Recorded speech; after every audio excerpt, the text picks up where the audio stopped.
அனைவருக்கும் வணக்கம்.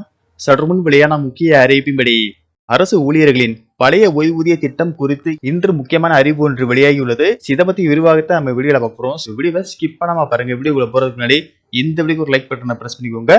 இப்பதான் நம்ம சேனலுக்கு ஃபர்ஸ்ட் டைம் வரீங்கன்னா சப்ஸ்கிரைப் பட்டனை பிரஸ் பண்ணிக்கோங்க. கூடவே பெல் ஐகான் பட்டனையும் பிரஸ் பண்ணிக்கோங்க. வாங்க வீடியோக்குள்ள போகலாம். திமுக ஆட்சிக்கு வந்தால் பழைய ஓய்வூதிய திட்டம் அமல்படுத்தப்படும் என திமுக தேர்தல் வாக்குறுதியில் கூறப்பட்டிருந்தது.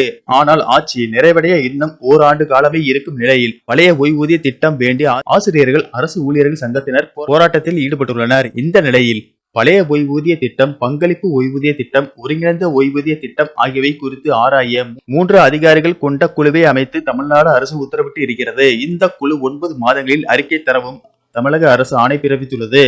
தொடர்ந்து 2025-26 ஆண்டுக்கான தமிழக அரசின் பட்ஜெட்டில் ஏதாவது அறிவிப்பு இருக்கும் என அரசு ஊழியர்கள், ஆசிரியர்கள் எதிர்பார்த்திருந்தனர். இது போன்ற எந்த அறிவிப்பும் வராதது அரசு ஊழியர்கள், ஆசிரியர்களை கடும் அதிருப்தியில் ஆழ்த்தியுள்ளது. இதனை அடுத்து பல அமைப்புகள் போராட்டத்தில் ஈடுபட்டுள்ளனர். இந்த நிலையில் பழைய ஓய்வூதிய திட்டத்தை அமல்படுத்தாவிட்டால் 2026 தமிழக சட்டமன்ற தேர்தலில் திமுகவின் வெற்றியை பாதிக்கும் என அகில இந்திய தொடக்கப்பள்ளி ஆசிரியர் இயக்கங்களின் கூட்டமைப்பின் செயலாளர் அண்ணாமலை எச்சரிக்கை விடுத்துள்ளார். இது குறித்து அவர் கூறுகையில், ஆசிரியர்கள், அரசு ஊழியர்கள், ஓய்வு பெற்ற தொழிலாளர்கள், போக்குவரத்து கழக தொழிலாளர்கள் உள்ளிட்டோருக்கு அளிக்கப்பட்ட வாக்குறுதிகள் எதையும் தமிழ்நாடு அரசு நிறைவேற்றவில்லை. ஏப்ரல் 30ஆம் தேதிக்குள் பழைய ஓய்வூதிய திட்டத்தை அமல்படுத்துவோம் என முதல்வர் 110 விதியின் கீழ் அறிவிக்க வேண்டும். 2026 ஏப்ரல் மாதத்தில் தேர்தல் வந்துவிடும் என்பதால் தமிழக முதல்வர் 6 லட்சம் பேருக்கு பழைய ஓய்வூதிய திட்டத்தை கொண்டு வருவோம் என உறுதியளிக்க வேண்டும். அது 2025ஆம் ஆண்டில் இருந்து அமல்படுத்தப்படும் எனவும் அறிவிக்க வேண்டும்.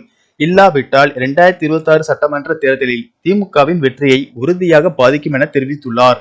எனவே தமிழக அரசு இதை பற்றி ஆலோசனை செய்து விரைவில் நல்ல முடிவை அறிவிக்கும் என தகவல்கள் தெரிவிக்கின்றன. நன்றி, வணக்கம்.